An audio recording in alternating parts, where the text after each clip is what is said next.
All right, guys, let's go straight into seasoning up this chicken. I have about 14 large chicken wings in my bowl. I've added a pack of Sazon seasoning, some plain white salt, coarse ground black pepper. I also added some onion powder, some granulated garlic powder. Now, make sure you're heavily seasoning this. I don't have an exact measurement because your amount of chicken may vary, but get in there good. I also added some paprika. Now, if you have smoked paprika, that's good as well. My Tony Chachere, of course, my favorite. And this actually adds a really nice flavor, maybe like a couple of teaspoons of this chicken bouillon to your mix as well. And then to that, some crushed red pepper. If you don't like spicy food, you can eliminate the crushed red pepper as well as the cayenne pepper. We like spicy food, so we definitely have it. But honestly, it wasn't that spicy. And here's my secret ingredient, the celery seed. I started using celery seed maybe last year, and it just totally changed the flavor of my chicken. It tastes so good and just sultry and flavorful. Definitely try it. And then also my wet ingredients, I have some hot sauce. I do like Louisiana hot sauce. You can use red hot. I added some mustard. Don't worry about the mustard. You won't taste it at all. It just helps with the coating. And then I went in with some buttermilk. This is about 3/4 cup of buttermilk. Then I went ahead and I got my hands in there and I got that chicken nice and rubbed down. You want to make sure that you are rubbing that chicken really well because we just put the seasons over the top. We want to make sure that all of the chicken is evenly coated and evenly seasoned so that you don't have some pieces that are saltier or spicier than the other. Everything tastes good. So get all in there, get in there good, get that chicken nice and moisturized like my cousin Angel says. Get it nice and moisturized. So I like having the sauce because you can see if there are any pale spots on the chicken wings. If so, go ahead like you see me doing and just making sure that each piece is coated. Now, before you fry your chicken, you want to make sure it's at room temperature. I did not pre-season my chicken, so I seasoned it about 20 minutes or so before I get ready to fry. That way it can marinate. It can also help the chicken get down to room temperature. And then because I am still on my weight loss journey, for my foodies that are watching, I am pairing my fried chicken with a salad just to balance out the fatness. So I have some washed and drained lettuce. I'm going to go ahead and just add some chopped tomatoes. I'm only going to add half of it because, you know, my husband doesn't eat tomatoes suddenly. So I'm only going to put tomatoes on half of them, so I'm not wasting them. He's not picking them out, and we don't have to worry about him complaining. But I also went ahead and I chopped up some red onions. You can use white onion, but I don't know. I just like red onion in a salad. It just gives it a little bit more flavor, and it tastes good. For those who, of course, you can put whatever you like in your salad, but if you don't eat onions, of course, you don't have to put any of these toppings. But I'm just showing you what I have. That I'm going to put. So I put my red onions in there. And even though everything is going to be in the bowls together, I just like to wipe down my board after I add or cut up onions. So I went ahead and I added some celery. I don't know, guys. I just really like celery. I feel like celery just elevates a lot of dishes.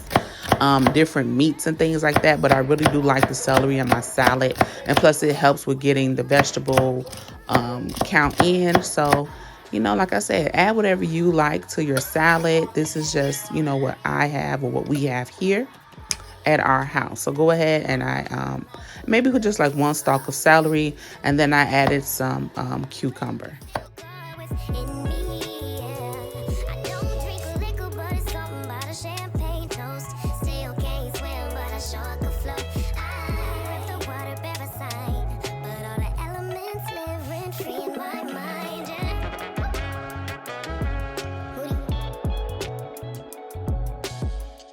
And then I like to put a little bit of shredded cheese. This is just some mild cheddar cheese that I put on top of my salad. I am also going to go ahead and add, I had some eggs boiling while I was getting everything prepared. And I do like egg in my salad too. So, of course, my husband doesn't want to eat eggs also suddenly. So we're only going to put eggs on the half of the salad that has the tomatoes.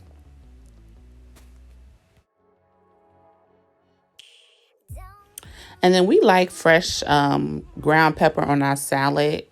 It does, I don't know what it does to, but it just tastes good. So we added some, well, I added some coarse ground black pepper and a little bit of oregano on top of the salad. And we are ready to fry our chicken.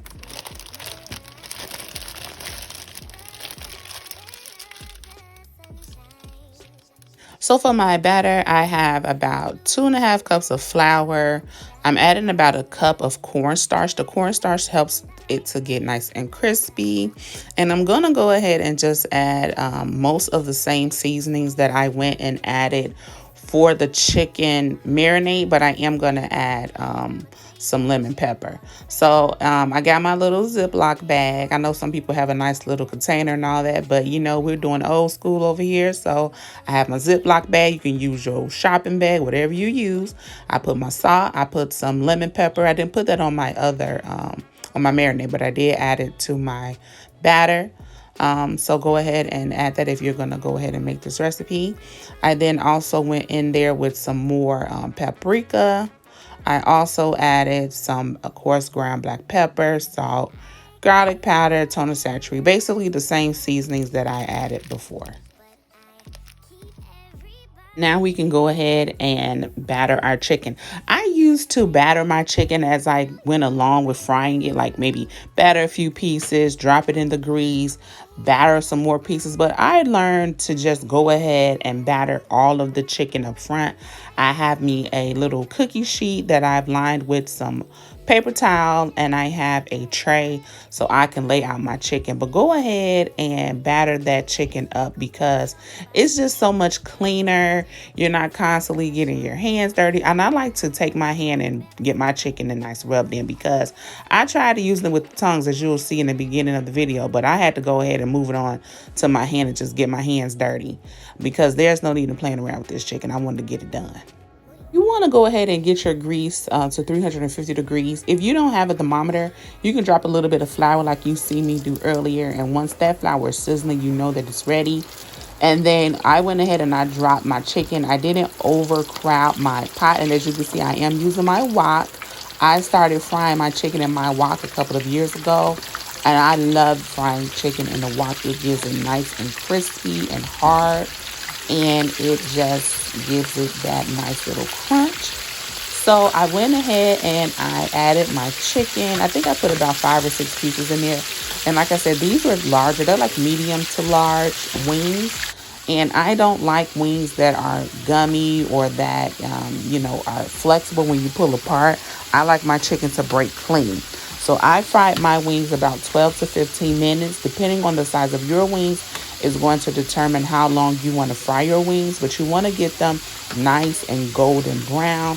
Chicken should be cooked at an internal temperature of 165 degrees, but I know mine is probably a little bit higher than that just because I want my chicken to break clean. I don't like chicken that is just done. Now, if we're talking about chicken breast, there's something different because you don't want the chicken breast to dry out, but the wings, they need a little bit more, especially when they are this size. But look how beautiful that chicken looks.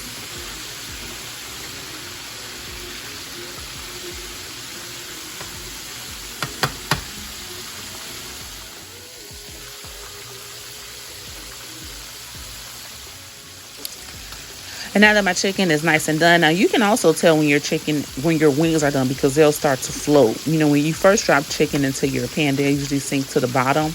But another indication to let you know when they're done is they will start to float to the top.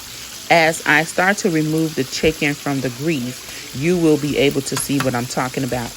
And then I have another rack that I use to put my chicken on. I use the rack so I can keep it from touching the paper towel because the paper towel will cause it to become soggy.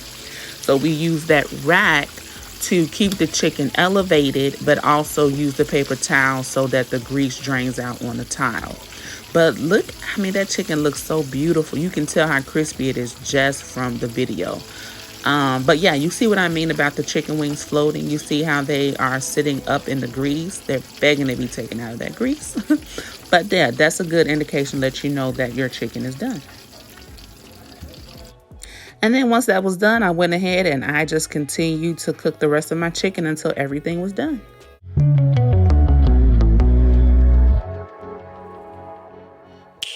Don't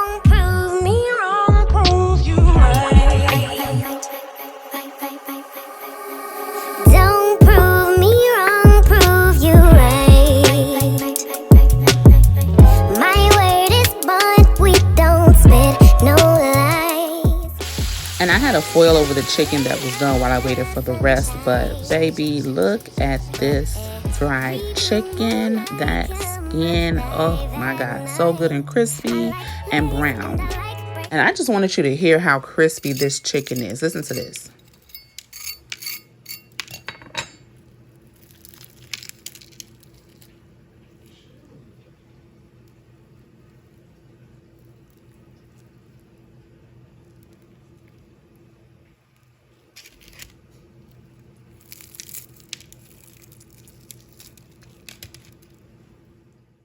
And then here is my final plate. I had 3 wings and some salad. I added some Catalina dressing because that's what I prefer. But yes, here is my fried chicken recipe. I hope you enjoy.